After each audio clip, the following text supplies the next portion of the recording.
myself in this, couldn't wait to turn 21. The day I did, I got too drunk, spinning around dizzy on the patio. Found out real quick how to take it slow. Got whiskey man on whiskey sour, ran my mouth to an out-of-towner. Learned a big lesson when I met the master. I found myself in this bar, making mistakes and making new friends. I was growing up, nothing made sense. Wasn't all night like neon in the dark. I found myself in this bar.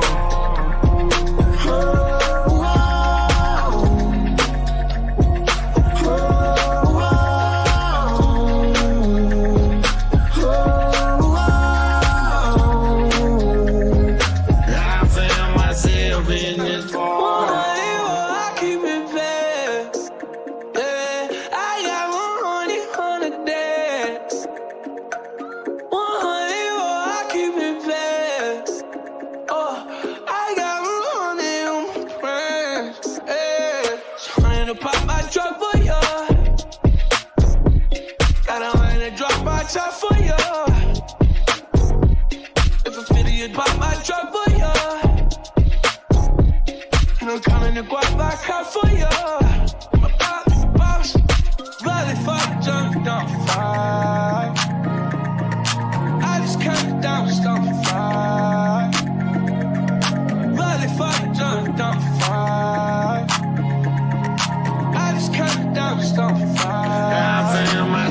In this bar, making mistakes and making new friends.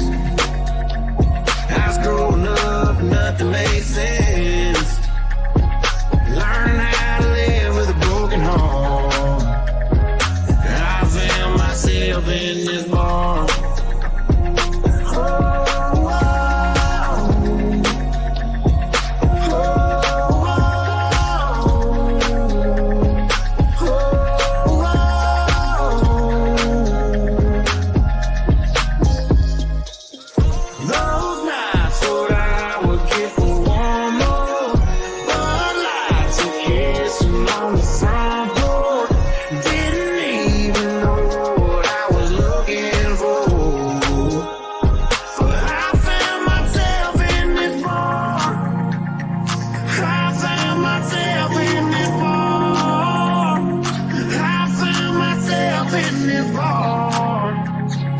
Strange things keep tugging your heart. Yeah, I found myself in the bar.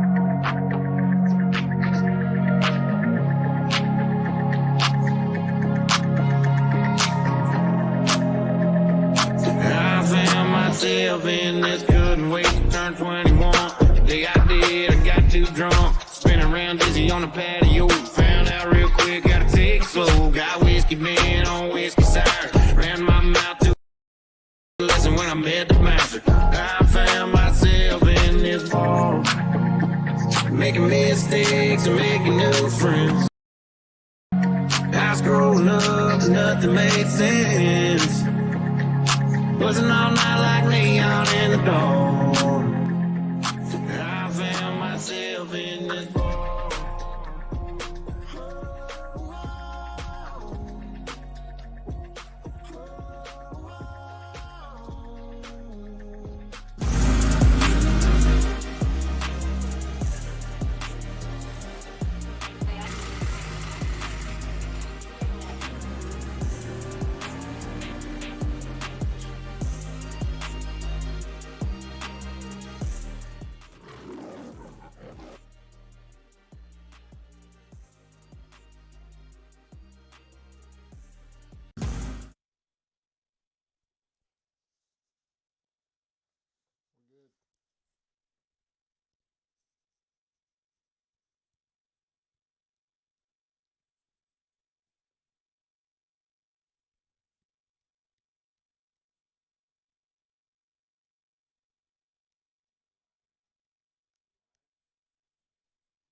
Ep.3 of the podcast.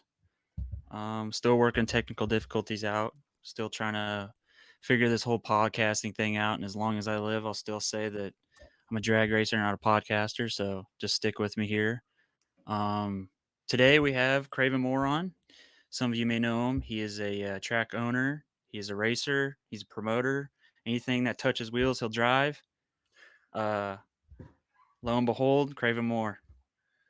I, it's funny that you say that, Corey. I drove to the track today. We have our season opening test and tune this Sunday. It's about a 3 hour drive for me. Yeah. Um, and I'm on the phone talking to several people, as you do when you drive 3 hours, and I'm every truck driver, rubbernecker, person with an Iowa license plate. I'm like, 90% of these people don't belong on the road. Yeah. It seems like you get stuck behind them. That is freaking. What is it? I was idiots out wandering around, right? Yeah, exactly. So We'll say that before we get any Iowa viewers. maybe they'll drive faster if they see this. Yeah, beater bombs from like close to Iowa. Oh, is he really? Yeah, I think Nebraska. I knew he was a northern guy, but I didn't know he Yeah. was He up might be in there. Iowa. I don't know. I better shut up. He'll roast me. You'll probably see him in the comments or something. Like, hey, that's my license plate. Don't be talking about that. Yeah. So, but yeah. Back of his trailer says "financed by my haters." Yeah, as much money as that guy makes out street racing. Right. Um, so we wanted to bring you on here and talk about, of course, Ozark. Ozarks are, for some of you that don't know, our big track here in Missouri. It's probably one of our more known tracks compared to even St. Louis because it's just been around for so long. It's a track that my dad's raced at. It's a track that that's anybody in the racing world's probably raced at. I know a lot of your homegrown guys, even like uh, your Wardenhausers and your Mark Mickeys, they've ran there, and so Yeah, he's Woody Scott Palmer. Yeah, everybody's been through there. That's off doing whatever now. So Craven is now the new owner of it. How long have you owned that for now? We started last January, as in a year ago, January of 23. Oh Um, wow. so we ran all season last season, and did a lot of improvements. Yeah. It's like getting a new race car. You see a ton of stuff. They they'll tell you it's faster than it is, Yeah. and, and Oh yeah. you got to plug the laptop in it, and you struggle, and you test, and you find out what's right and wrong. The racetrack's not much different than Yeah. that. Sometimes it'll make you happy, other times it'll make you cry, and it'll constantly consume money. Yeah. I know. It's one of those things where it's always been a great track, but it definitely needs improvements, and that was something where you came along and you're like, you're gonna make this thing great, like it still is, but once was kind of thing, and uh, you've kind of taken that under your wing and that track, and I know you've not necessarily stepped back away from racing, but you've definitely poured your heart into this track and made it to what it is, and what it's going to be. So what are some of those improvements that you're looking at, you're trying to make better, and what's your goals with the track, your future, where you see it, kind of those lines? The track's kind of like a girlfriend. It'll take as much time and as much money as you'll give it. Um, and Corey, it's like you and I have raced at Georgia, Bradenton, Orlando, Yeah. uh, you know Oh yeah. Enos, wherever, and you see these tracks that have multi-million-dollar budgets, and they host events like World Series of Pro Mod, and Yep. just Dex races and stuff like that. And as a racer, that's what you want. You want a surface that you can go out and make 3-second passes on every day. Yeah. And one of the things that I had to learn operating the track is not everybody has a radio car that's trying to run a I3 or a low 4-second pass, Yeah. and most of the people don't. So you have to And I said this, I never want to be the reason that somebody stops racing. So Yeah. you have to try to do something to fleece your big tire guys. You have to fleece your small tire guys, your bracket guys, and hell, you have motorcycles. Um, you've got the whole menagerie of people that come to the track, and it's a different experience for each one of them. They've got their own program, their own goals, their own agenda. Um, so now to answer your question, we started out with improvements that were going to make it more user friendly for everybody. So we put in a new sound system. Oh It yeah. needed a new sound system. We put in new lights. Needed new lights. The timing system ran on Windows 98. Oh my Um, goodness. so, and well, I'll say this, and one of the things that I learned in the racetrack operation arena is everybody that, when you're a racer, it's easy to get mad at a track owner. And, one of the things that I did is, I called up Mitch Chance and said, "Hey, I apologize for all the times that I was a diva." And, "Oh, you're not even on the list of divas." But you've got to listen.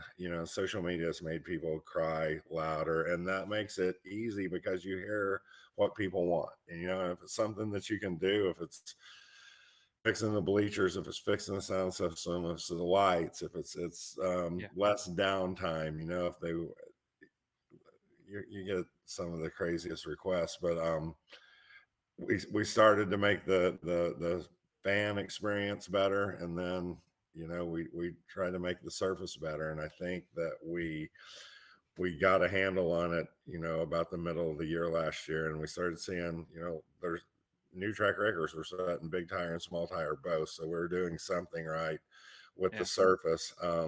This year, that's what we're starting off doing. Regrind, a laser leveling, have mass traction come in and at the end of May and do a complete resurface before the summer shootout. Okay. Um, and that's one of our things this year. I want to get some more light. Um, Pit paving is a big thing, and if I wanted to pave the entire pits the way we want, it's $1.5 million. It's $1.5 million repave. Um, but I want to get as much paved pit parking in there as I can.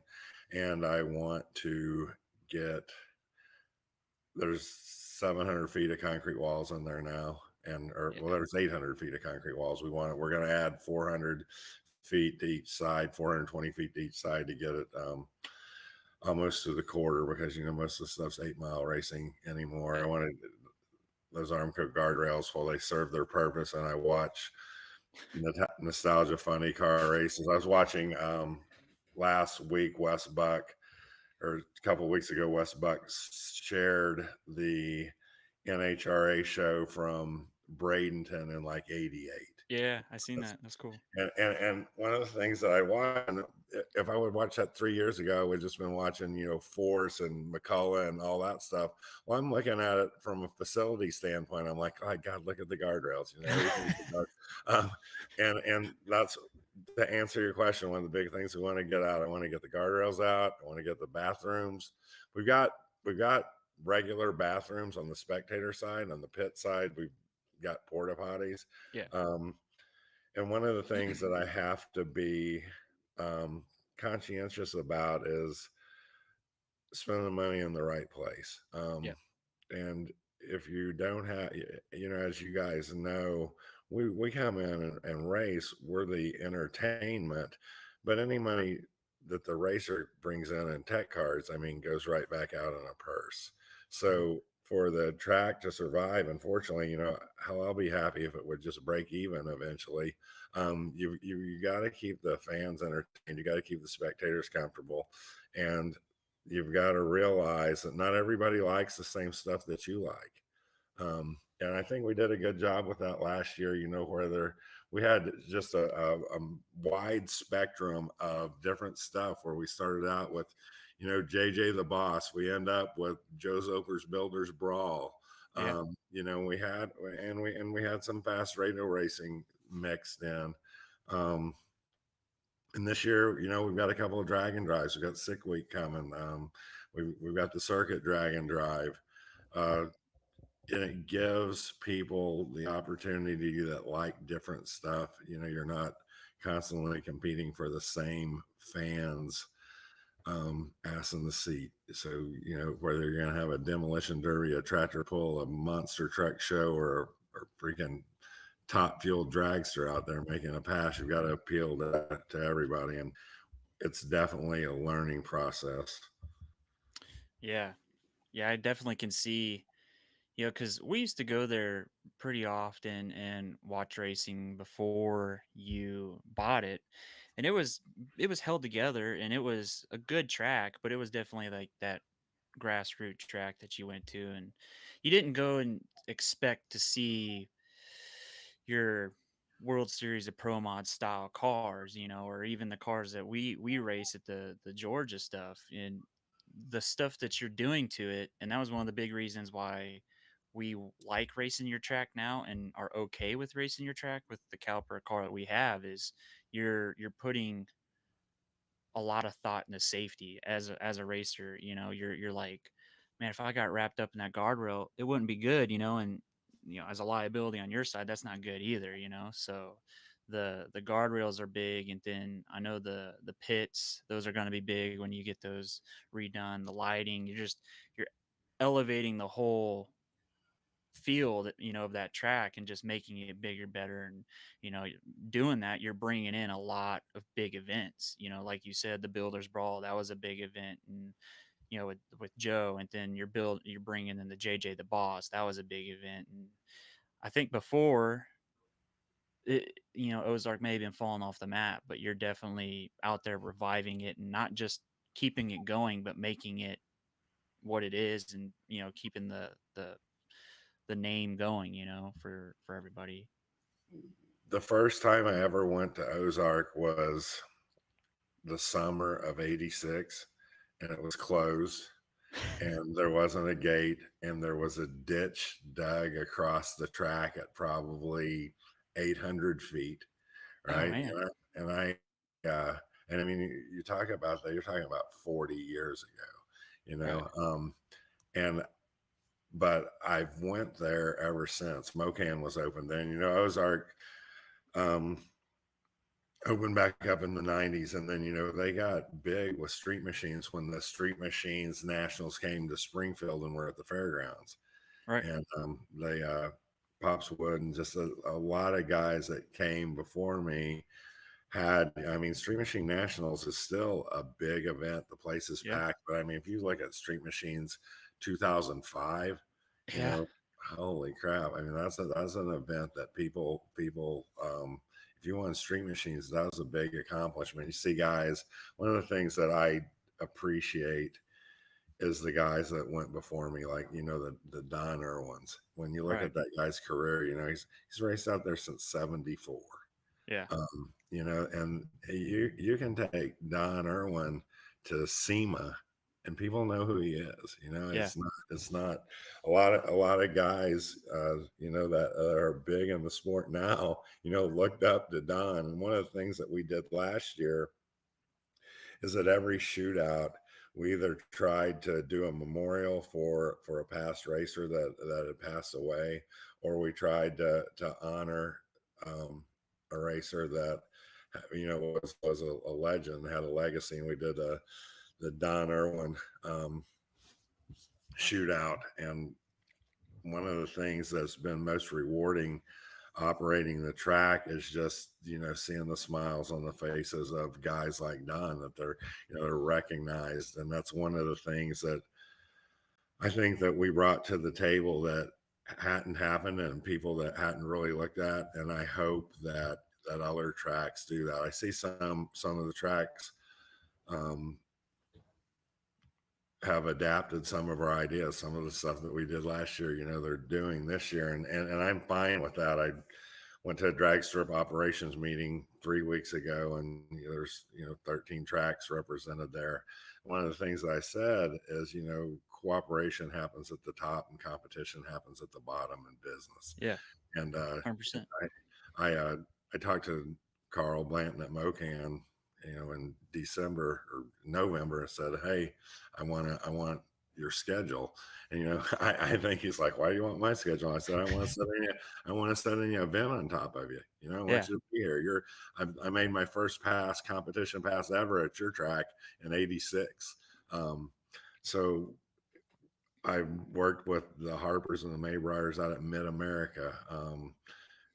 Have been exchanging some ideas with them, and I'm glad to see Flying H come in, and they're Yeah. in a program that looks like it's geared to slick tire, NHRA stuff, and I think that's good for the sport. I've had people ask, "Are you worried about Flying H?" I think it's good for the sport.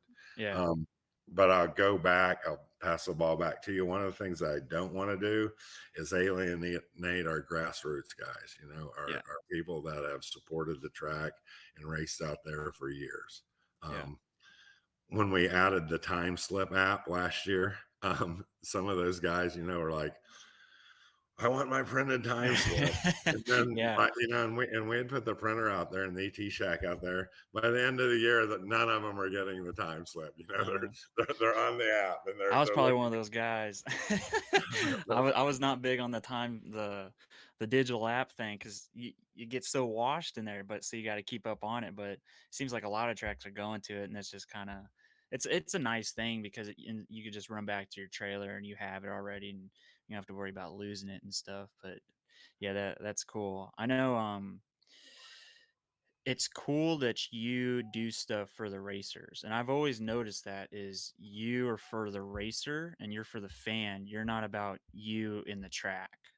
You're about making the racer comfortable. You're about making the racer happy and whatever comfort makes him feel welcomed. And you're there for the fan.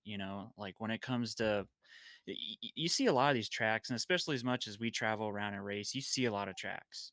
And you go to the food stand, it's like a $12 cheeseburger and a $5 soda, and it's like, well, I had to pay $50 for my ticket to get in. How does a spectator get in and feel like they're can have a good time at that? And you are good on your prices, you're easy to get in, you just make it fun for the fan.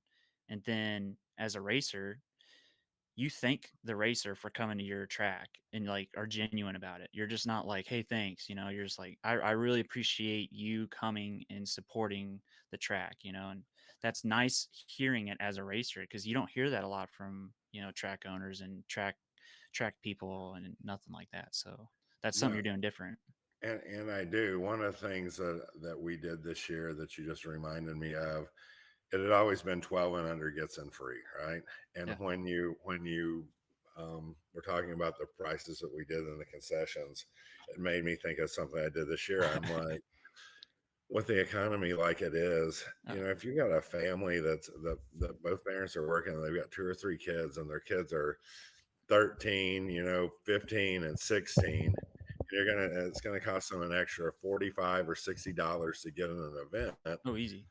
That's that some in some instances that determines whether they go or whether they stay at home. And so this year we said, hey, if you're 17 or under, you're going to get in free. If you're 18, get a job, right? Yeah. And they copied that out at MAD, and Gary Harper talked to me about that. He says, I think that's a good idea. I think that gets families out, and that's one of the things that we want to do. We want to make sure that it's affordable. One of the things that, and this will sound crazy, Jared Keene at Bontier Drag Strip told me, he says, the sooner you realize you bought a restaurant, he said, the sooner you'll make money. Right. So last year, I lowered prices to lower than they'd been in 10 years. Yeah. And when we were doing some food cost analysis and putting in the spreadsheet, and they're like, God, you're selling these cheeseburgers at cost. You're adding a hamburger patty for $1 and they're costing you $1.07. Like, yeah, but everybody's happy. I saw a comment on another track, a big tracks page, they had posted something from their concession stand. They said you need to take some notes from Ozark Raceway. Yep. Like, I mean, their basket was like $18 for a drink, some fries, and a cheeseburger. And I mean, And it's it's good food. Like your oh, track has good food. It's not just like, oh, it's $1 cheeseburger. It's gonna be like McDonald's. No, it's like a real yeah, no, cheeseburger. it's 100% Angus beef. It's and Yeah. our condiments are Heinz or Sweet Baby Ray's or Kinkelman soy sauce. We had that fried rice that I introduced last year. So I mean, I'm probably not um, Kevin Jure, general manager. I was talking to him today, and he's like, "Hey, you didn't make any money at the concession stand." I'm like, "We make money on drinks." Yeah. He's like, "You should raise those $1." But Oh. anyway, probably not big changes in the concession stand. That was one of the things that we got right, and we're raising the age limit 5 years to get in free. So Well, hopefully that's that big helps too. people out. That's big too because yeah, if you think about it, our sport for the younger generation is dying. You know, me and my brother, we're an oddity for the sport.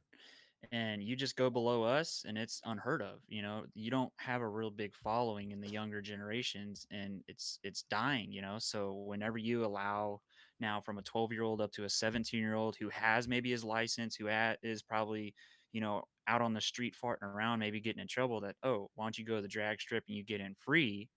Not that he'd race, but as a spectator and see what's out there and maybe gives him something to strive for. You just open the window up on that side of maybe getting a kid off the street and kind of giving them something to strive for in life. That's a whole nother side. Yeah, absolutely. We did a drag racing 101 class last year and had Yeah. 36 participants, guys that had never made a pass before. Yeah. And a lot of them are coming back and having a blast, but they had an opportunity to be on the track with nobody else. There's not, it wasn't open to the public. You had to be a new racer. And, we went through a ton of safety stuff, and they were all chomping at the bit to get on the track. But, I explained to them, for 2 hours, the importance of the safety stuff and the importance of being prepared. And it's Oh yeah. funny, we'd get them in the staging lanes, and all that went out the window. Um, but I got down there, and I helped everybody stage their car, and these guys would just start hot lapping their stuff, and it was, I mean, the smiles. God, if you get a deposit, the smiles at the bank, it'd be great. But that's something we're doing again this year, to bring out some people and give them the opportunity to get on the track. Tony Schuler with Midwest Muscle, which is a big car group in southern Missouri, and I mean, it's hell, he's had 5,000 people at his car meets. Had a roll racing thing out there, and this year he's got an import versus domestic, and they were well attended. And it's bringing people to track that haven't ever been there before. Your guys that are in their late 30s, or started to get their career together and have a Hellcat or have a Corvette or have a Yep. cammed Camaro, and this is a thing. And I can remember watching your dad race back when a lot of stuff was a quarter mile, and if you're running 9 seconds in the quarter mile, you were flying. Yeah. So now you can go buy something off the showroom floor that does that. But I mean, Oh yeah. I watched Jan Bean in the early 90s and Clay Phillips spend $100,000 or more on a car back then, which would be, I mean, hell, it'd be like spending $500,000 on one now, Yeah. just to run 950s. Yep. But anyway, it gets people out at the track. And I don't have anything against street racing. That's probably not something that I should. I'm a street racing fan. I like watching that. We all are. Yeah. But it does. We do the midnight drags. I did that back of the track race. I try to get some interest back in the drag strip. Yeah. Yeah. You said it was Street Machines, right? Street Machines you had there. I think my dad ran that back Oh, with he did. our black Camaro. Yeah, the Yeah. black. I should probably go take a picture of it because it's hanging up on his wall back there, and I could show you. It's in Ozark. It's got the Right. Ozark across the tree. A little block in the center. So maybe I'll do that here in a second. But Right. No. you you have like you're doing everything from prepped racing to slick racing to no prep racing there, Yeah, to back of the track. Yeah, to back of the track, yeah. We ran actually two no prep races there. It was the JJ and the Builders Brawl, Right. and the JJ, that was a big event. Like there was a lot of people there, and that was a fun event. Yeah. You're having them again this season, right? Yeah, they're coming back in May. Hopefully, we can get. We raced to 6 in the morning almost when they were there because we had Yeah. rain at night. Had to dry the track, didn't get the track dry till like 11, and then Oh, raced all night. Which for you and I that go to Texas grudge racing and the first pass doesn't happen till 11 at night, that's fine. That's We're normal for used. us. We're used to sitting in the lanes at 5 in the morning, but it made it rough for the fans. Yeah. Fighting the rain and stuff like that. Hopefully this year, we get a little better luck with the rain. Yeah. I enjoyed Builders Brawl when that was my first no prep, and Yeah. my first round I draw Brent Self, Yeah. and Yeah, then you did good. I end up going to the finals, right? Yeah. I end up going to the finals in that thing, and I mean, there's Boost 12 there, there's Kelly Jones, there's freaking Brent Self. You're in it. I mean, there's cars in there that are fast, Yeah. and we got lucky. I never didn't draw the right lane. I was in the Yeah. right lane every pass, and so I mean, my data was good. Yeah. But I got to thinking, I was like, hell, I'm gonna mess around and win this thing because I know what we're running. Yeah. I'm like, and that was one of the things that surprised me, is how fast those cars were going.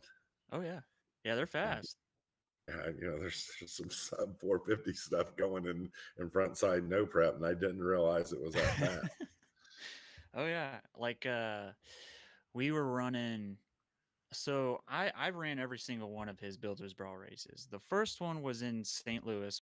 Good race, but it was his first one, so there was a couple bumps and stuff. And with the no prep stuff, we were fairly new at the time, and we're still really new to it.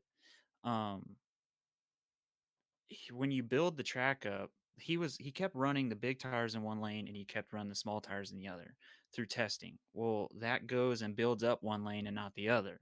So we went and we'd run that event, and of course you'd go get the small tire lane and it'd be horrible. So what sucked about that too was where the burnout box is versus where your line is, they don't do their burnout long enough to drag enough rubber out across the track. So that was the problem with St. Louis. Then we went to Cordova. That was right, Colt. Cordova was up in Illinois. Yeah, that's Uh, kind of their home track. yeah, I think we went to Cordova. It's even longer than St. Louis. So to try and build that track up, it just started to get the rubber sticky about 50 foot off from the starting line. So to try and lay power down that way, that got bad. Um, so then when we kept telling Joe, we were like, Joe, you need to put this at Ozark. Ozark is this is a good track. You need to put it at Ozark because it'd be perfect for what you're doing, and so I don't know how he contacted you or if so he reached out to. Oh, there it is. Here, I'll show you this real quick while I'm telling the story. Yeah, there we go. That's a sign. That's badass. So that's one of my heroes. I'll have to text you a picture of it or something. Yeah, So, I've got a picture real close to that of Bill Tackett's car. Same sign, looks like it's leaving about exactly the same. yeah. Your dad will remember him. But anyway, Yeah. back to Joe. Nobody works harder on a series or puts more of his own money in it than Joe Zoper. Oh my goodness. I've sat there on the phone with him and talked, and he's just like, you have no idea how hard the to be a racer is. It's hard to be a racer, but to try and put on an event, he's like, it's drained every dollar out of me, every penny out of me, all my blood, sweat, and tears. And I'm just like, that's you, man. I get it. I've seen, trying to put events on and stuff, and I don't know if I could do it, but There's nobody more dedicated than him to making it work. oh, Coltrane. we got our Coltrane. Yeah, we've been sipping on our Coltrane, so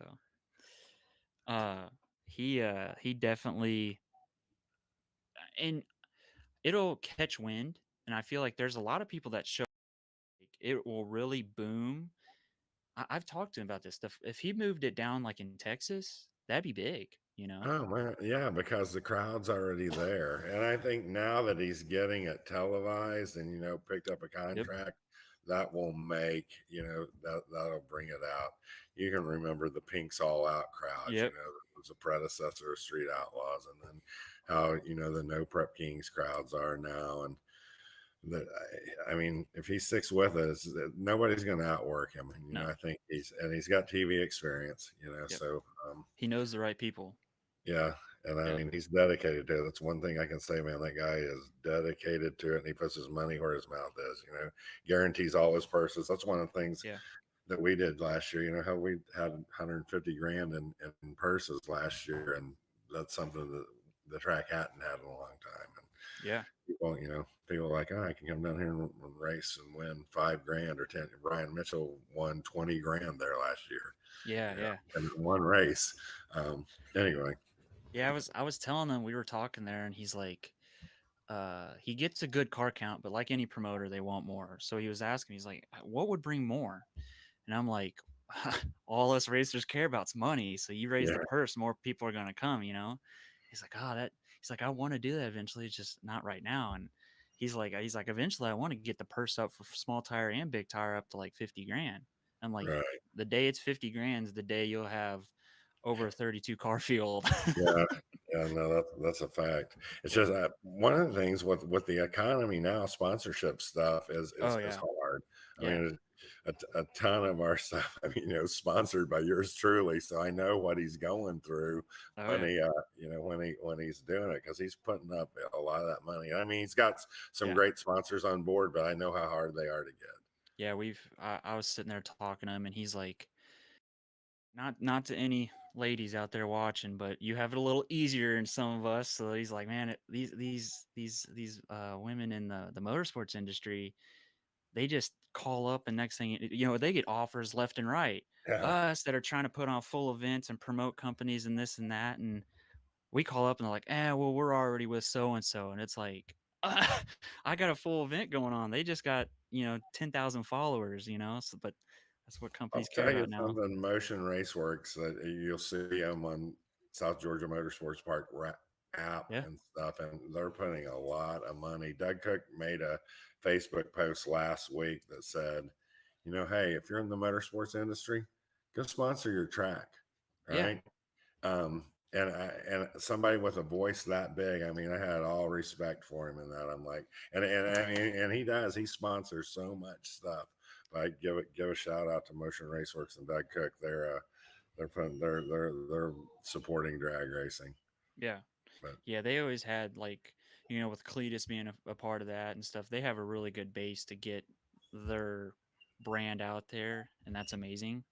And they're putting it in the right hands. They're not just like giving it to the people that got followers. It's like, oh, this right, guy, he's going to do something. So then they go and they give him whatever, a sponsorship deal, and then they make it work, So that's something great that Motion's doing compared to a lot of other companies.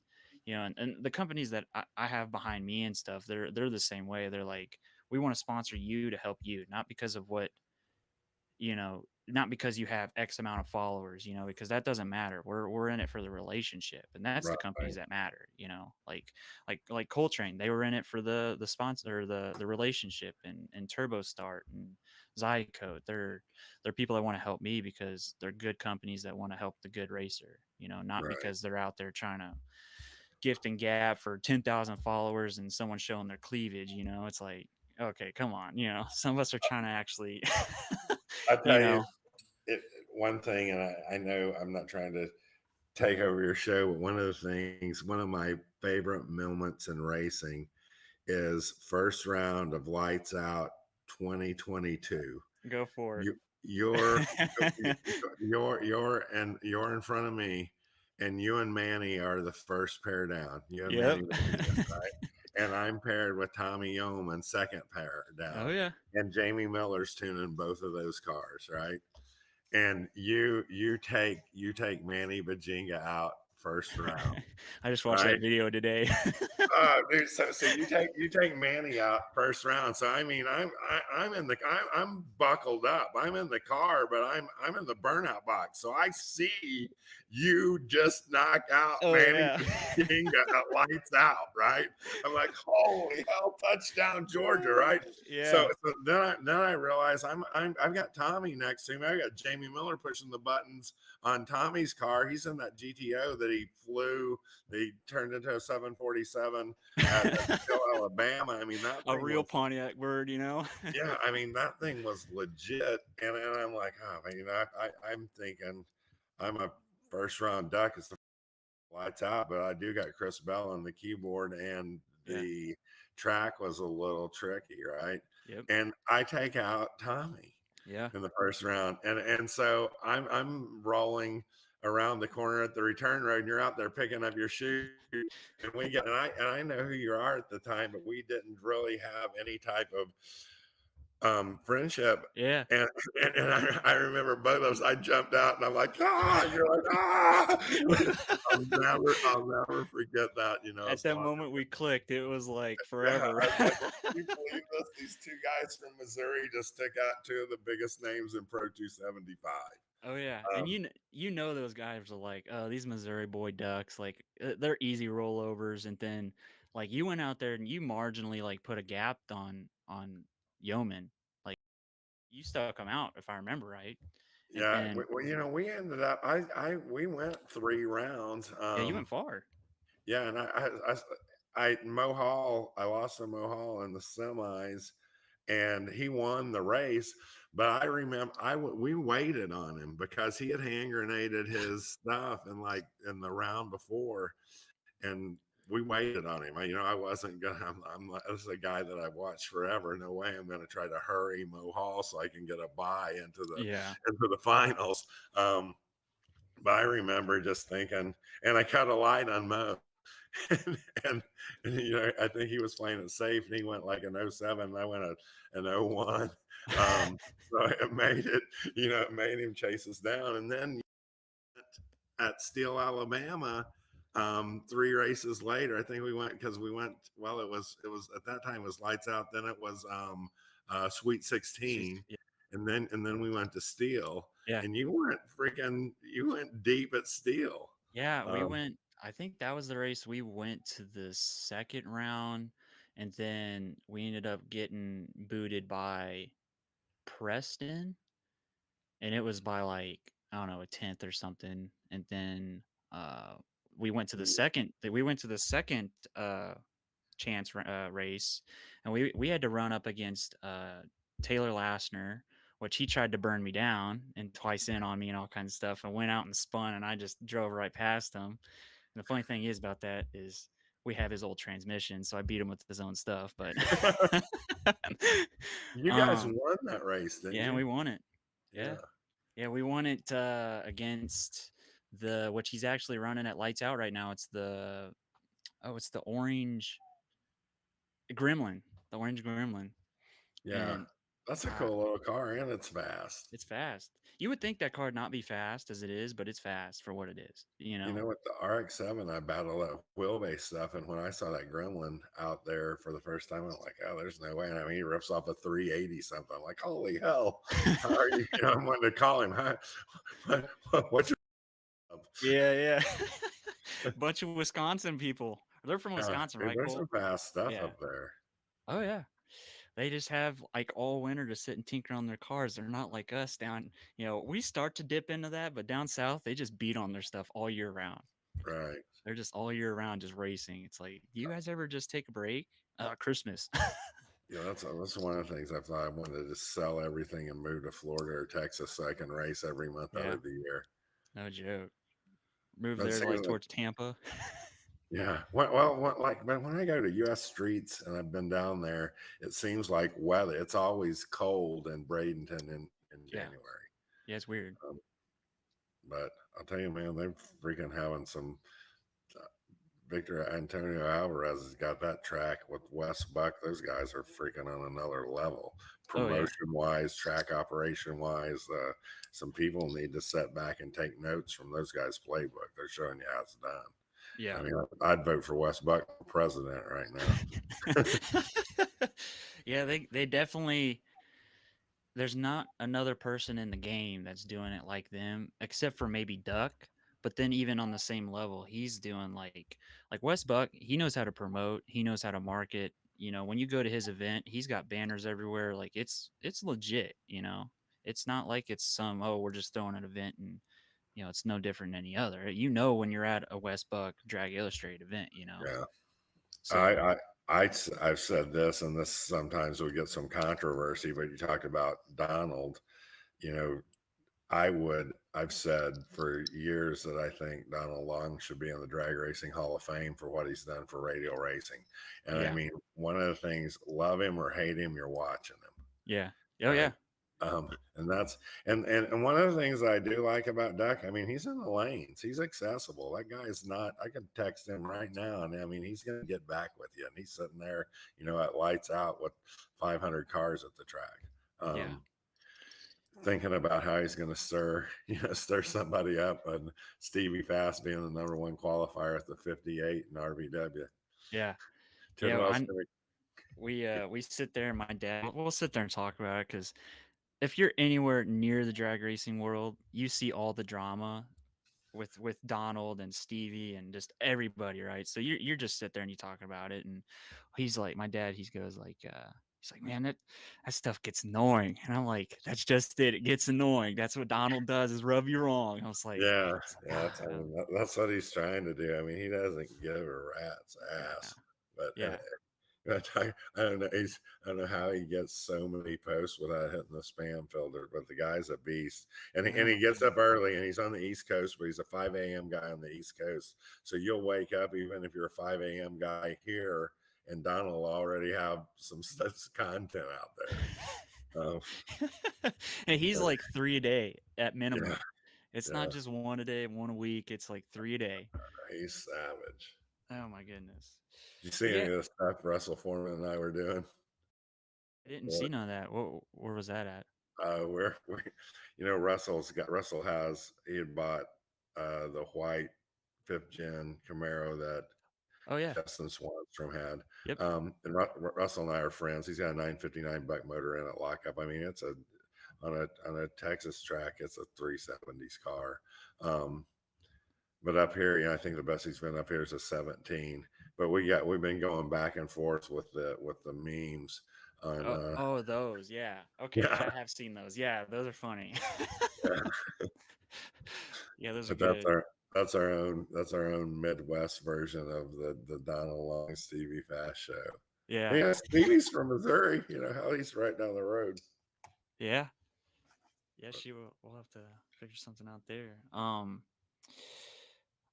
One thing I have wanted to ask you, and we may have talked about it, but it's been a second, is people probably know you around here for the red car, but people nationwide probably know you more from the black car. What's the status on the black car? So we For those of you who don't know, pull the picture up, Colt. Pop it up. This is the black car. I don't know if it's up yet. You got it up? That was it. And I just saw a video today of me racing that car with the old owner back in US Nationals. I was like, right. man, I should send this to Craven. But Um we Chris Bell, Nate Bell, and Joseph Miner and I ran it. And that car, you know, Dennis McPherson built it in you know, 2012, 2013 for David DeMarco. And yeah, you know, Elliott is probably the most famous door car out there. And I'm lucky enough to have Chris Bell with Kinetic Engineering on my team and Dennis McPherson at DMC. And that car was built as, you know, a true 10-5 car. So, you know, yeah, it fit 10-5 rules. And now, if you're going to be a hitter in Pro 275, you need to run 60s or low 70s. Yeah. Chris wanted to move the motor back. Dennis had a bunch of stuff that he wanted to do to the car. So I told him, go for it. So Chris calls Steve Petty. Chris calls Jamie Miller. Chris gets with Louise at Fuel Tech and said, hey, we want a complete Fuel Tech EFI C rotor, screw Yeah. on Fuel Tech, no mechanical injection, no mags, everything. So the car went back to DMC. And I mean, it's the same body, it's the same seat. But Same seat. it's not the same steering wheel. But I mean, everything went down to bare metal. New chassis went under it, and we actually just got the intake last week, which was the last piece of the puzzle. Really? But yeah, so we got a Noonan intake. And there's a lot of stuff because nobody had really done it before. And you see Tidwell's coming with some stuff right now that's, the same. But we had to figure out a lot of stuff on our own because, a lot of the Black Belts Matter crowd, everything's still mechanical. You're changing a freaking pill and sending it. Oh, yeah. But that's where we're at. But I'm glad you asked that. One of the things that it's made me do is now I haven't lit a board with it in over a year, right? Mm-hmm. And Big Jake's having races that pay 50 and 60K to win. Oh, yeah. And they'll want to say, no class cars. But I asked Barrett Green, I said, what's a class car? And, it's essentially, I just paraphrasing, it's anything faster than the guys running no time now. Right? And that card lit the boards and Texas Radio Roundup in 21 with a 377. So people were saying, no, that car shows time. So, I couldn't get a grudge race or I couldn't get in a no time race. But now, I've got 700 pictures of are you going to make the rule that a seat and a steering wheel can't have ever shown a time 3 years ago in Georgia? So that's kind of our plan. I think we're probably going to try to crash some no time races and see if they'll let us in. Oh, yeah. And if they do, fantastic. If they don't, then we'll jump back in Radio Outlaws because we love that. I'll tell you one thing, Corey, and I don't know if you've ever thought about this. Nick Agostino went over to Tyler Crossno's stuff in PDRA, Pro Street, and got with Tim Essick, and dude, they're having a blast over there. And I told Dennis, I said, "What do you think about putting some big tires on it?" He says, "I think we just built it to be a Pro 275 car." I'm like, okay. Could it fit bigger tires before you did all the work, or that was built as a big tire car? Oh, okay. When it was it wasn't a radio car when it first came out. Hell, Dennis still has the wheelie bars for it that were when it first got built.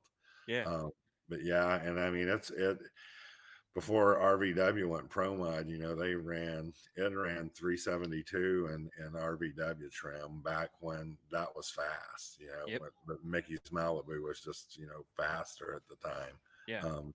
But it's alive and well and got more than a facelift. And, Dennis thanks me all the time. I say, like with the RX-7, I say that was Blake's car.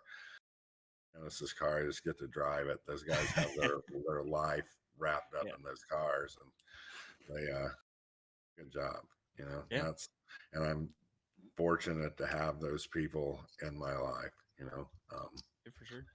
And you can't, as you can't do it.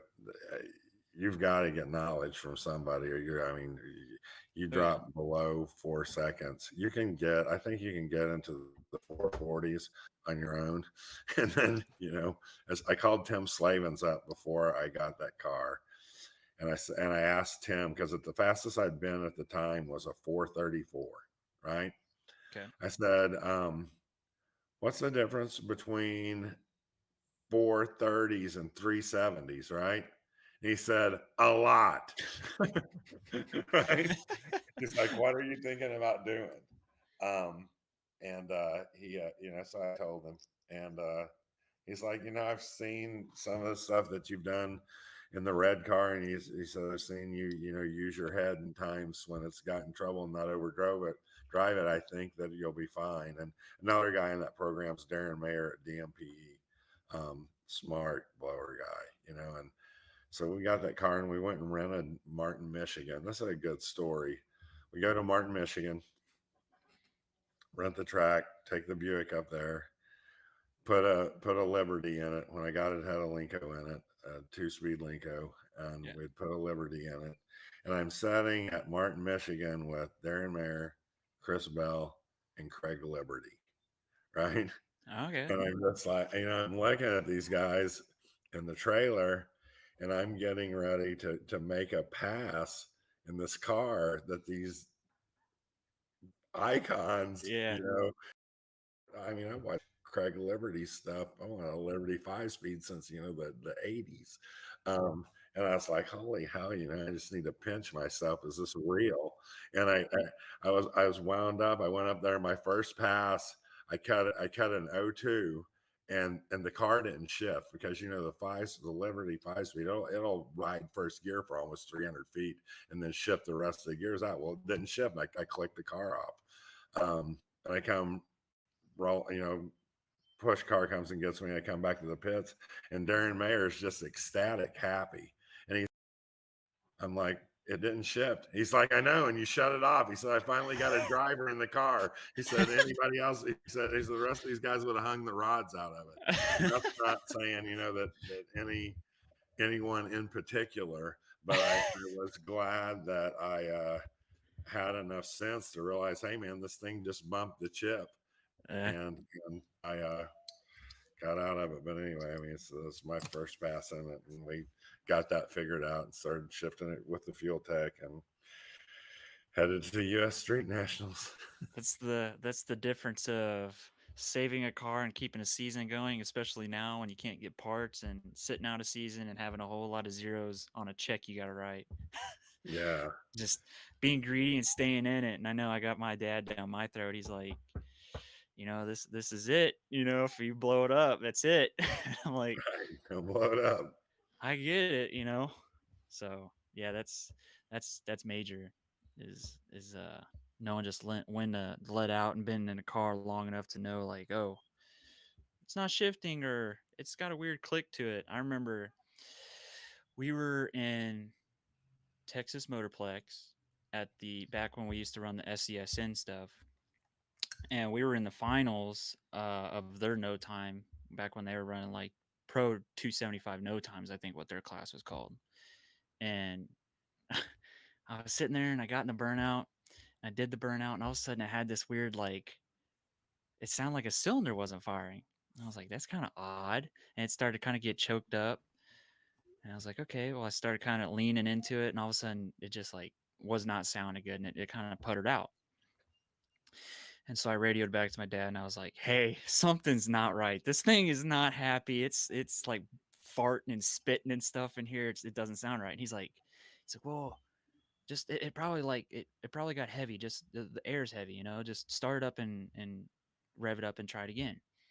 So I go and I start it up, and it's still making noises, and all of a sudden it's just like it made a horrible noise. I'm like, it's broke. Something's bad. So we shut it off and backed it up, and I ended up tossing a rod in the burnout in the finals for that race. But yeah, you'll never forget that sound of like, Yeah. something's wrong. Or you heard a transmission, it gets a weird whine. You're like, I don't know, man. Something's not going on down here, right? Both of us should be at freaking South Georgia now. I'm sitting here getting texts from down there. Josh Maddox just texted me when you look on Flow. Yeah. He John Davison just made a hell of a save in X. Oh, really? Yeah, a hell of a save. Oh, shoot. Total. But this is the first time we haven't been down there in a minute. Yeah, I know. I Um, I've been having serious FOMO over not going to this one because it's always the race you want to go to as a racer, or especially as yeah. a radio racer, But dude, to try and run with them, you gotta have it's a pocketbook, that's for sure. Well, I mean, you and I were both racing Pro 275, and that's the reason that we rebuilt the Buick. I'm like, man, a 77 ain't going to get it done. You Nope. know, I mean, and you know as well as I do, you pull out of the driveway to go to that race, you're 25 or 30 grand in on the trip. Yep. Um, and that's that. Well, it's an expensive first round duck if you're not going to, time you're not going to go 3 or 4 rounds, especially if your best bullet on your best day, is a tenth off. Yeah. How that you've got Fletcher's been in the 60s, Tidwell's been in the 60s, Manny's been in the 60s. You just Mohall's been in the 60s. Um, that's what it takes. And that's why we rebuilt that car. Red Yep. car though, this is wise. I think we're gonna try to do some no prep with it this year. We got 2 goals. We want to go 390s in it and drive it to the track.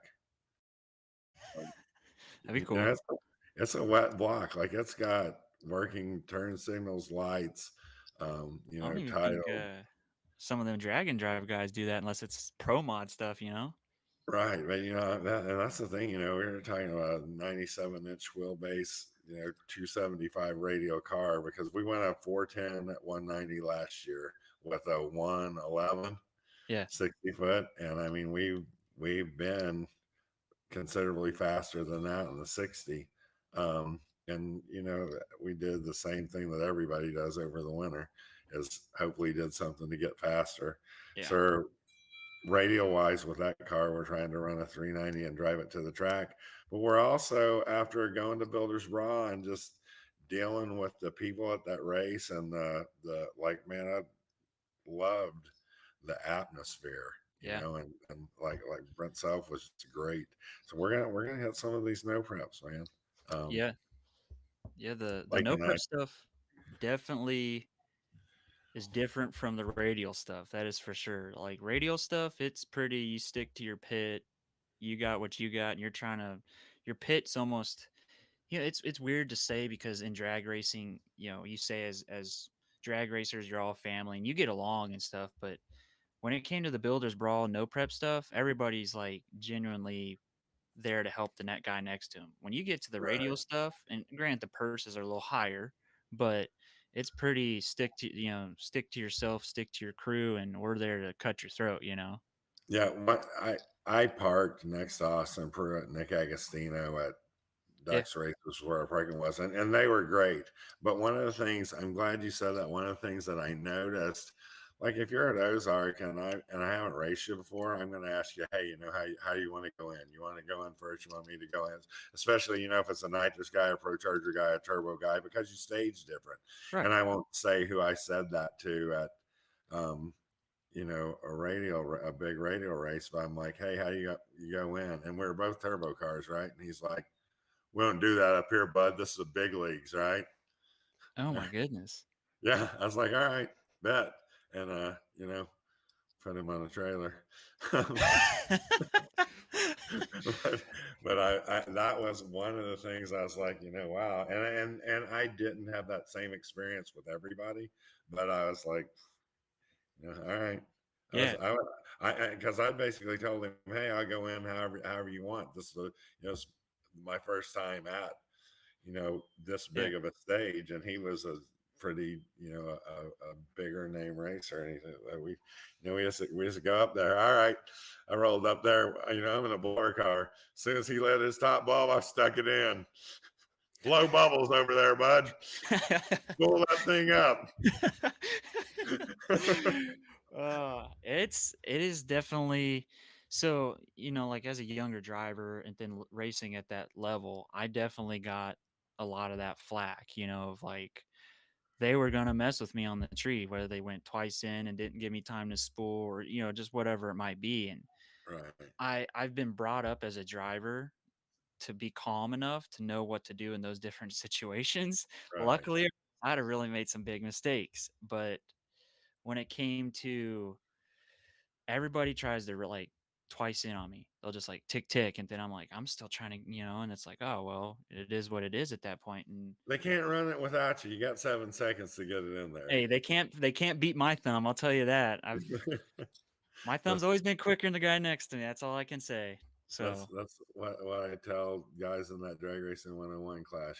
Don't pay attention to who's over there. That's a tuner's job. nope, yep, You they can't run the race without you. yep. Yeah, I had what was it? I've had like Taylor went twice in on me.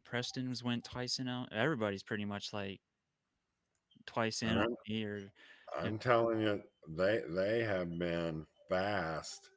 They have been fast. Um, Isaac, Nat, and Preston on no prep. yeah, Holy hell! I mean, I think they made some of the fastest passes on slicks as possible. yeah, Um, that they uh, came yeah, to the Cordova. They came to the Cordova Builders Brawl, yeah, and I was kind of pulling some Donald there because I was stirring the pot a little bit with my buddy. And the whole thing about the Builders Brawl is you built your car, right? right, That's and the shifted. whole. Yeah, you build your car and you shift it. Like when Right, I say build your car, you built the car. You didn't buy some half roller and then stick it together and make it, your right. car in quotes.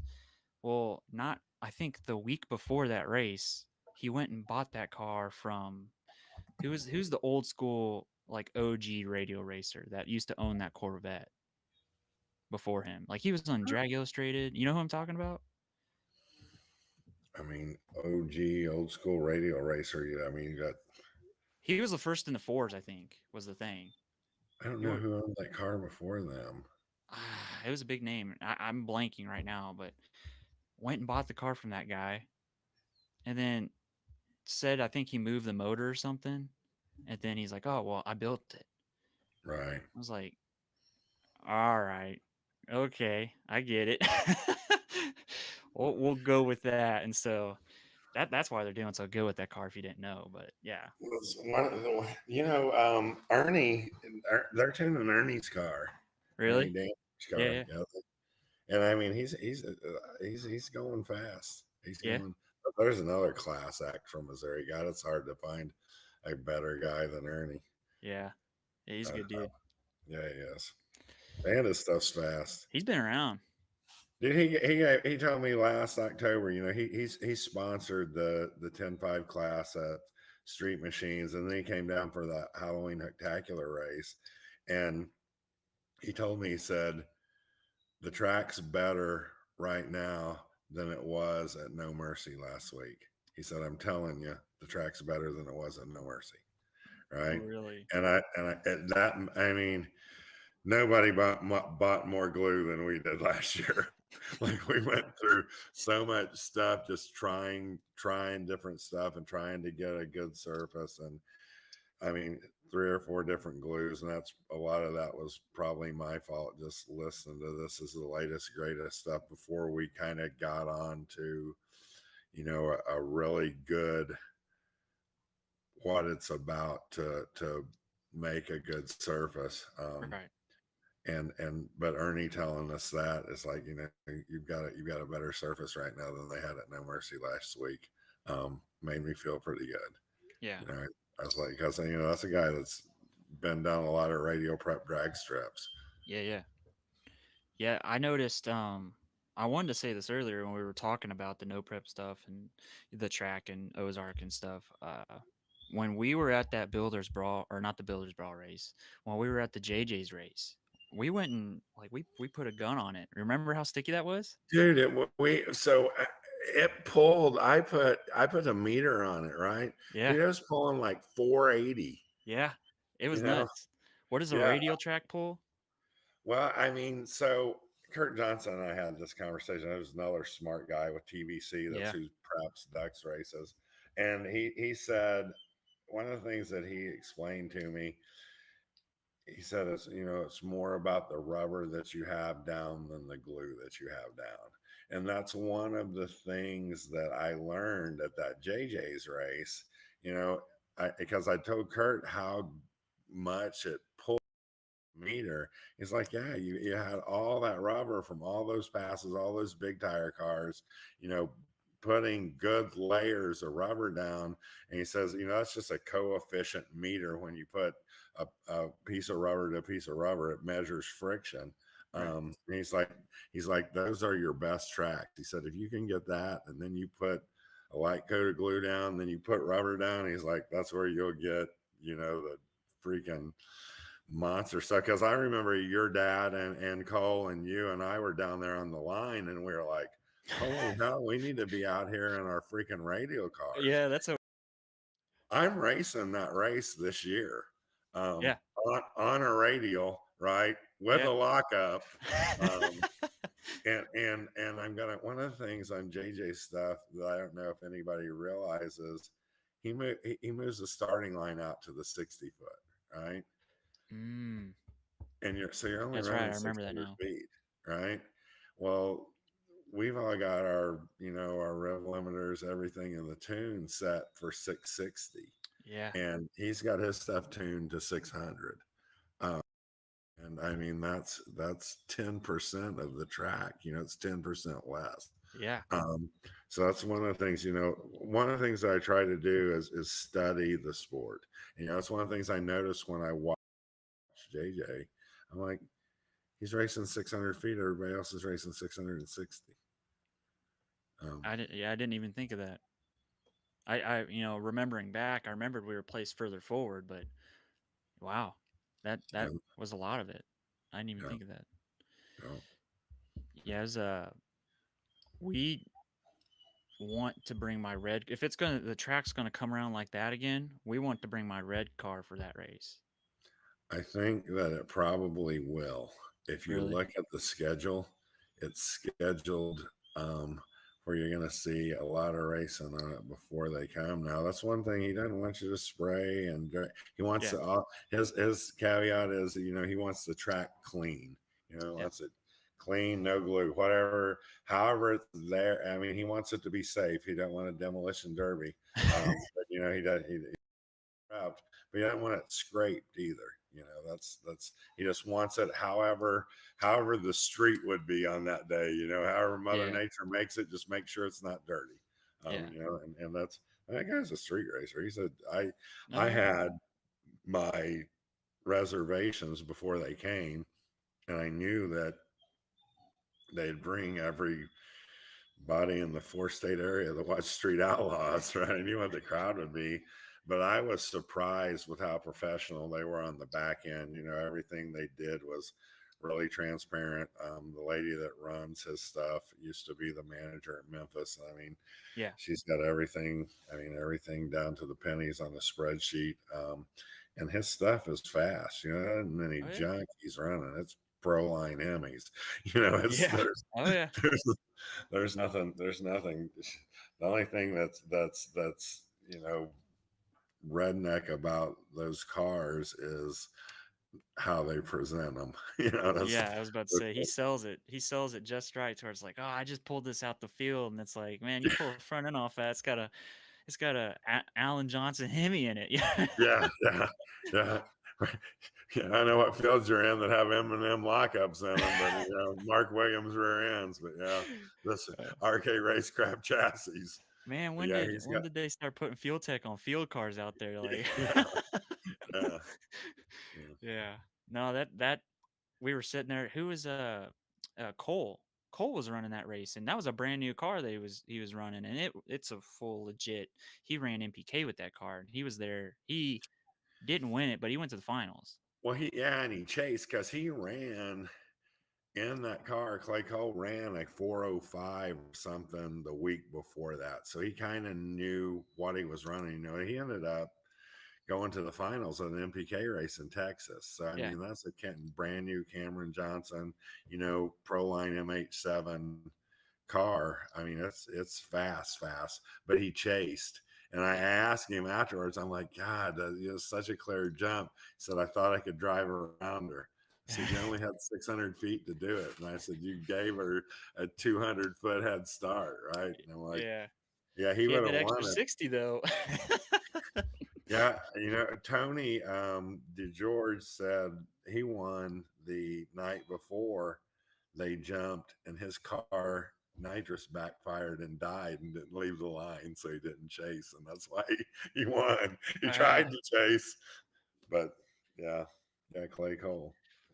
yeah, we just brought my brother's car to that one, and it was a good car to bring to that. It just didn't have the power compared to some of those guys. So like we were good off the line, but the back half was where we kind of missed it. So we're to definitely come back to that. We changed some stuff up and how we ran it, and we didn't know the track was going to be that like that because I think that like our first no prep with his car. So like we're learning the no prep game. It's totally different than the radial stuff. Like Oh yeah, how they play the game, how they everything, like it's even different. So what I've noticed, and I don't know if you've noticed this, the further south you go, the more hardcore disgruntled they get. Like they're there to win. Like, we're there to win too. Like you don't leave your right, garage unless you're out there to take the money home. right. Yeah, you But show me somebody that likes to lose, I'll show you a loser. yeah, exactly.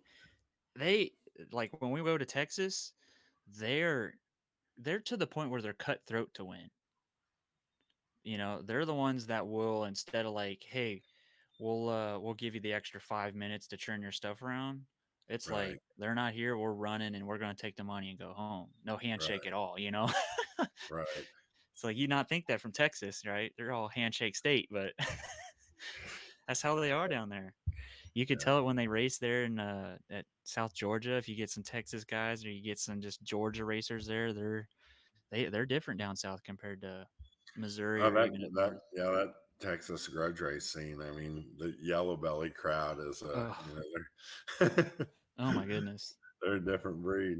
It's Those guys are serious grudge racers. it's definitely, well, I hate to say it, but guys like Big Jake and some of those grudge races, that's kind of where it's going anymore. It seems like Oh because yeah, granted, Duck just released that all his racers are going to be 50 grand for RVW, which you already have to have 500 grand in your car before you go run for yeah, 50.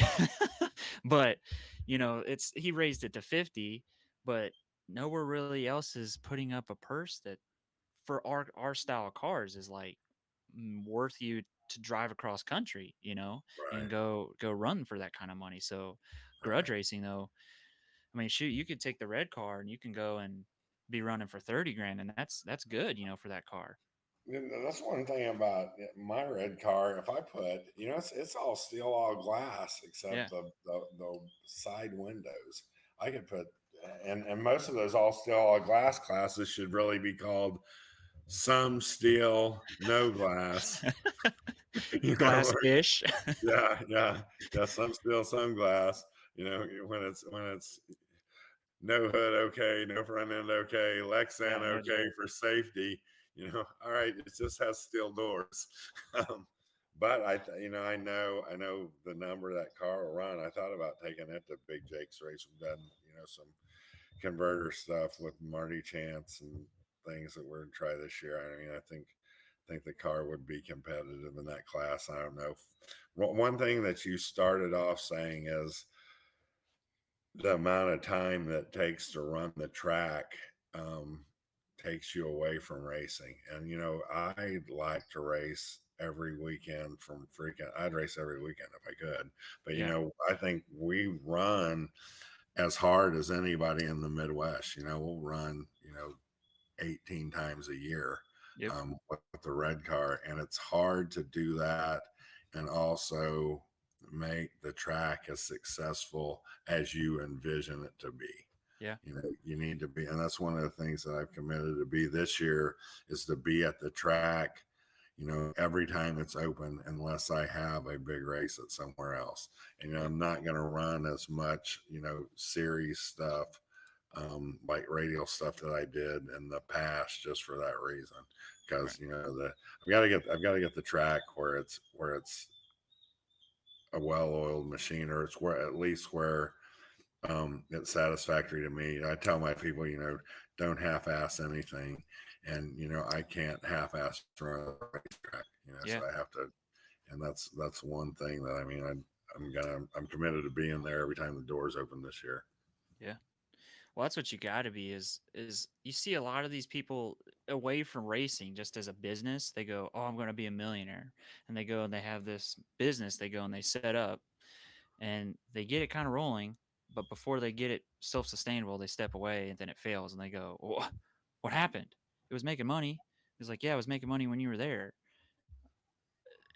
With racing, it's 10 times worse. Whether you're running a team or you're Yeah. running a track, it's like if you're not like working on that every day and you're thinking about it when you go to sleep, it's not going to be what you want, you know? Yeah, no, without it, I mean, that's 100% right. You have to, I mean, I tell people all the time in their own business, make sure you want to work 120 hours a week. Make sure that you don't, at least when it starts out, Yep. don't don't think that you can't answer the phone on Christmas. When Yeah. be ready to work for 6 months and have less money than you had 6 months ago. If Yeah. you really want to start out, I think people think you make money hand over fist with these racetracks. I mean, that racetrack lost 150 grand last year, Yeah. but we did. When I look at the dollars we spent on improvements, it did better than I thought it was going to do. Right. I mean, just one thing that I'm committed to is, and I thought about setting up, NHRA is a not for profit. I could run the track as a not for profit. I've thought about that because I'm committed to putting any dime that it makes back in an improvements. Yeah. The first thing you asked me is what I envisioned, and they've kind of done that at Flying H. But I put out there, I'd love to have a hub dyno at the track. I would love to have a climate controlled surface at the track. I'd like to have a place where you could go test your car on the hub like Fuel Tech has, and then you could push it out of the dyno, and then go on the track and tell me what temperature you wanted the surface, right? So I could Wow. emulate. Now you couldn't control the air. Yeah. If you said, "Hey, I want negative 400 DA and I want a TJ Bailey surface," I mean, if you could do that, you'd have cars lined up around the globe to get in. But that's one of the things that I eventually want to see. If it works out, that's my retirement plan. Is just make the track where it's a great place that you can go test, and that's a good family environment. Anyway. Yeah. Yeah, that's something I've never even heard of that track control, temp controlled tracks. Well, That's crazy. Brainerd did that. They had a cooled track. Mm. And Larry Crisp, who invented the rotator and has been on the innovation side of a bunch of track stuff. They had a cooled track out there. It had water loops in the surface in Really? Colorado, but They probably need it for there though. well, you'd think. I mean, you'd think it'd need to be heated, but there's stuff that was cooled, and then of course, encroachment of subdivision stuff made them. That's how come these drag strips closed down. The real estate's worth more than 10 years of track operations. Yeah. Yeah. And I always say this, so I get on one of these podcasts. A lot of people in the drag racing world that manufacture parts are there to make money. Marty Chance at Neil Chance Racing Converters got a legitimate offer for $200,000 more than he took for the track to keep it a racetrack. It was going to be an airport housing, airport subdivision where plane owners would have their hangar and there would be a landing strip there, and he literally turned down an offer of a couple $100,000 higher so it would remain a racetrack. And that's something that I always point out, because a lot of people wouldn't do that. You see a lot of tracks shut down, and Yep. a lot of people, I mean, they might say they would, but when it's a real $200,000 that's coming out of your pocket, and you make the decision, you say, "Hey, I'm this committed to the sport." Marty's in his 50s. It's not like he's going to, be around, and I've known him, he'll be making torque converters when he's 90. But Marty and Mitch Chance both wanted the place to be a racetrack. And, Yeah. they were committed to it staying that. And sometimes, as any long, they owned and operated that place longer than anybody did. All the other owners combined didn't have it as long as they did. And Mitch took a lot of flack. Um, because you can't ever make everyone happy. Yeah. But one thing that they did do is wanted to be a racetrack, and to the tune of a couple $100,000, put that behind it. Yeah, like when it comes to you have different personalities for different parts of the sport. It seems like majority of your drivers, they're like, I'm the best, right? And your parts builders, they all want to be the best. I'm the best parts builder. And when you get to you circle around, you get to the part where it's like track owners. They're usually some of the more humble people. That's like, man, I just want the sport to be great, and I just want to give a place and a safe environment for people to come do what they love. Right. That's what I see a lot of when it comes to track owners, is they're, yeah, excluding you, a lot of track owners, except for maybe Texas too, they're not maybe racers themselves. They're people that were in racing at one time and got older, and then they just went and bought a track and still want to stay in it. So they're there for the sport and for the racer, and then they're the guys that usually get shafted on the back end because some development company comes up. It's like, oh well, let's tear it down. And it's the meme we all see that's like, they shut the track down, it goes to street racing, will cost bus street racing, so you build tracks. And it's just this endless loop that as a track owner you have to deal with. And then the parts guys over there are just still arguing whose engine block's better. Yeah, I mean, it's all one thing that there's a you go to the Midget Hall of Fame. There's a sprint car and midget racer. Gene Jennington said, "Speed costs money. How fast do you want to go?" Yeah. Right?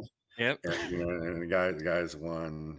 He's gone now, but he's in the Hall of Fame, and guys won a lot of stuff. And that's one thing that this sport consumes cash. And Oh my goodness. people, parts builders, everybody's seeking the sponsorship. You look at, I mean, probably the greatest track owner and promoter of legacy is like Bill Bader now.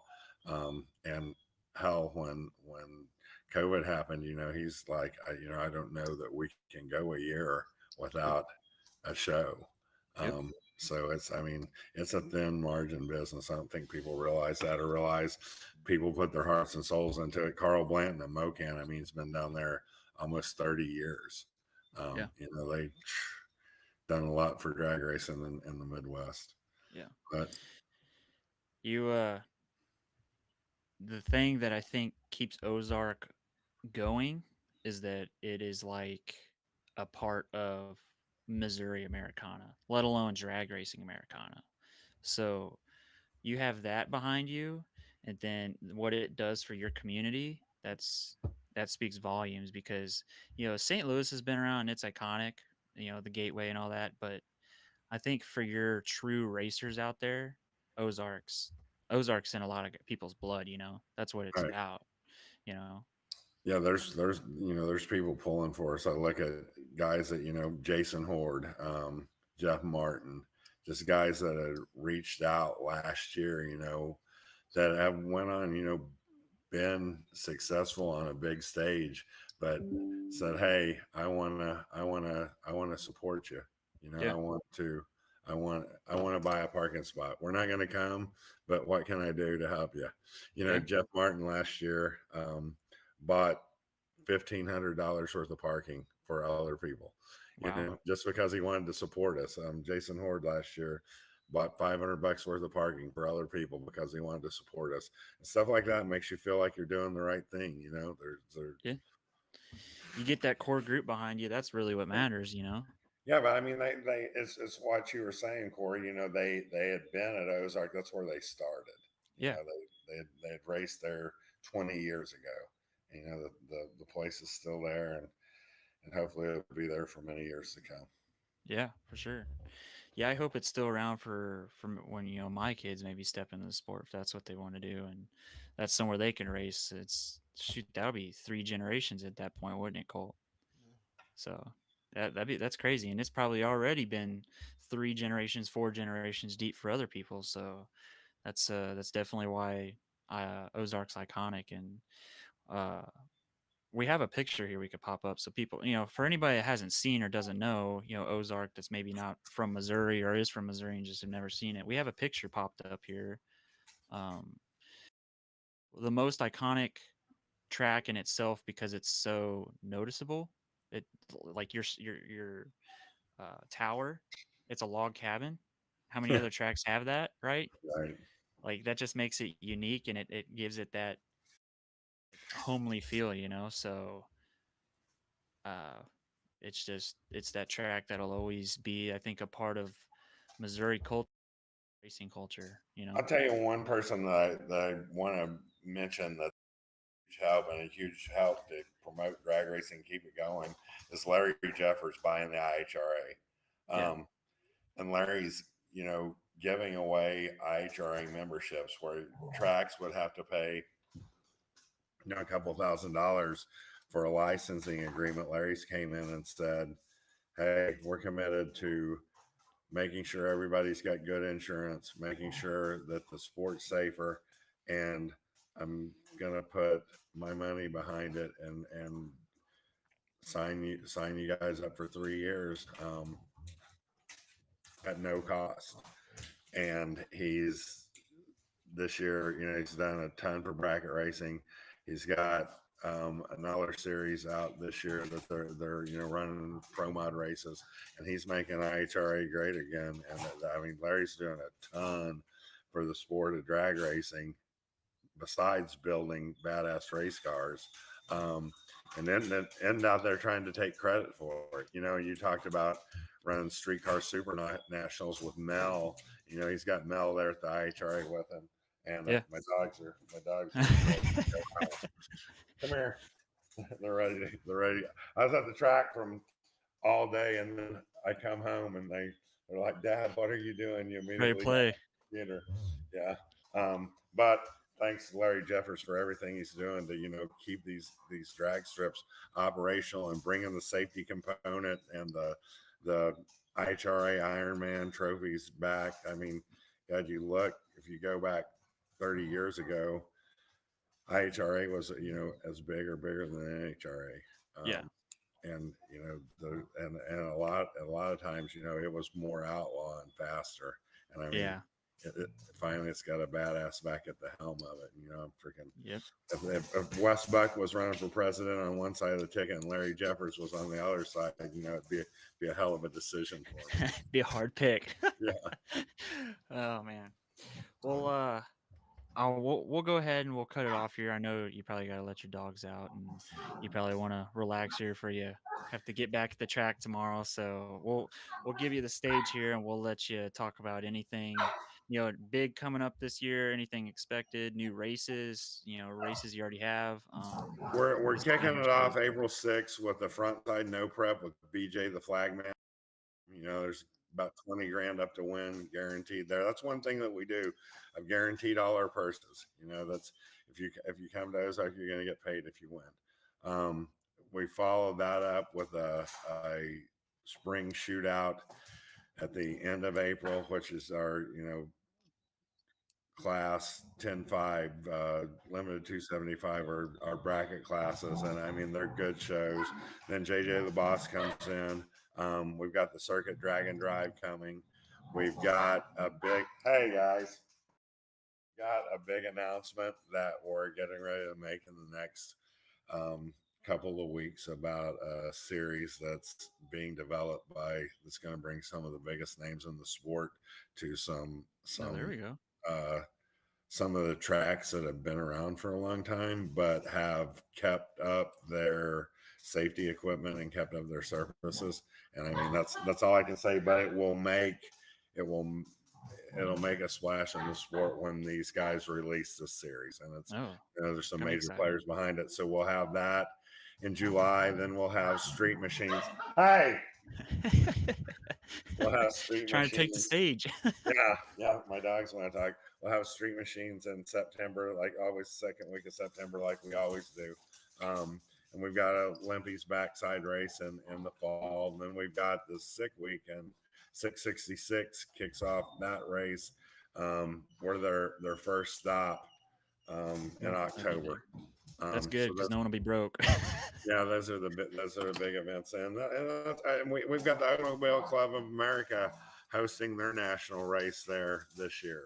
Um, it's an Okay. all Oldsmobile race and a lot of nostalgic stuff. Um, and they're having banquet band, like it's a big deal, and that's at the end of July. So we got some stuff coming, and there's you'll see to be announced dates on the schedule, and they're on there for a reason. We've got stuff coming, but you get under contracts with things and you release them when they release them. Yeah. So, Yeah, it but sounds like you got a lot of big stuff. Ozark always does for the hometown track it is, so that's one of the great things you do. We appreciate you coming on the podcast. You'll probably definitely be back. We'll definitely probably be racing there at Ozark here, some of those big races you have. So um yeah, we appreciate you coming on and kind of giving us an idea of behind being a track owner and a racer, and then kind of where your program's going and where the track's going. So I appreciate what you guys are doing too. I mean, you're using your time and your resources to promote the sport, and you yeah, come out. You don't just talk the talk, you walk the walk. You could be doing a lot of things at your age. If every young man your age and Cole's age were doing what you're doing, the world would be America would still be the superpower that it was. yeah. Start getting me on my soapbox politically, but I appreciate what you guys are doing. Appreciate what your dad's done for the sport, and the relationships you form. Thanks for supporting us. Yeah, for sure. Yeah, we'll always support Ozark, and we appreciate you saying that about us. And we have the same beliefs too. We wish more people were doing kind of the same things we were, and the world be a lot different. But that's what it is. So most we could do is what we can do, right? One of the things I love, and I'll end with this. Todd Bennett said you bought a racetrack and cost me $1 million. Um, it, when you bought that David Reese car and everything. I like seeing people come back to the track that haven't raced in a few years Yep. because they like what's going on there. I mean, that makes me smile. The guys like, Jamin Hogg, Brent Deputy, the Tony Phillipses, the Jason Browns, Russell Foremans, Yeah. guys that just the stalwarts of Midwest drag racing. Al Schoenwetter, Larry Hunt with the Titans of 10-5 series. Um, you know, it all has to work together. And there are a lot of people that are doing it for nothing other than the love of the sport. Yep. You guys are a couple of them. 100%. Yeah. Craven's getting people excited and back in the sport, bringing people back from the dead, huh? So try. So, well, all right, we'll let you break off here and All right. play with your dogs. Take care, guys. See you, man. We appreciate it. Yes, sir. Have a good night. Well, cool. That was a good episode. Colt's Mike's having some rough times right now, so we've had to do Can you hear play me? him off here. Still can't hear him. No, but are we still live? Yep. Okay, Ready to end we're it? good live. All right, let's close it out. As always, thank you guys for watching. Make sure and tune in for the next episode. We're working this out and getting better and better. Hopefully, this one was better than any of the others so far. And make sure like, subscribe, comment. We can get better. Tell us what we need to do to make it more entertaining. Some of the maybe the people you would like to see on here that we could talk to. Um, anything that you guys comes our way, we definitely take in consideration, and we want to make this fun for everybody and help everybody. So yeah, just make sure like, comment, and subscribe. Turbo Start is always a help. Zycoat's always a help, and Coltrane's always there. So make sure and support those guys, because those guys help support us and make it to where we can do what we love. So reach out to those people and buy their products, talk to them, um, all the above. So We appreciate it, and we'll see you at the next one. See you guys.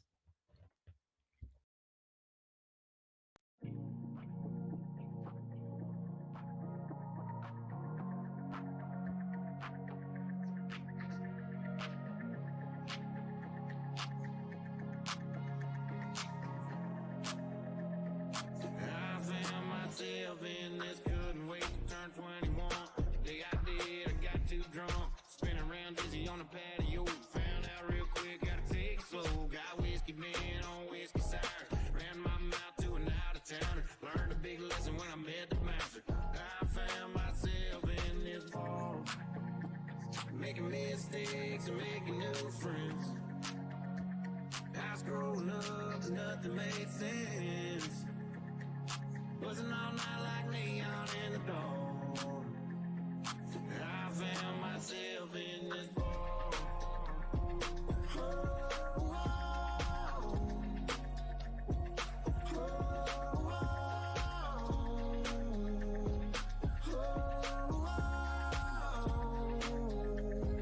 I found myself in this bar. I keep it fast.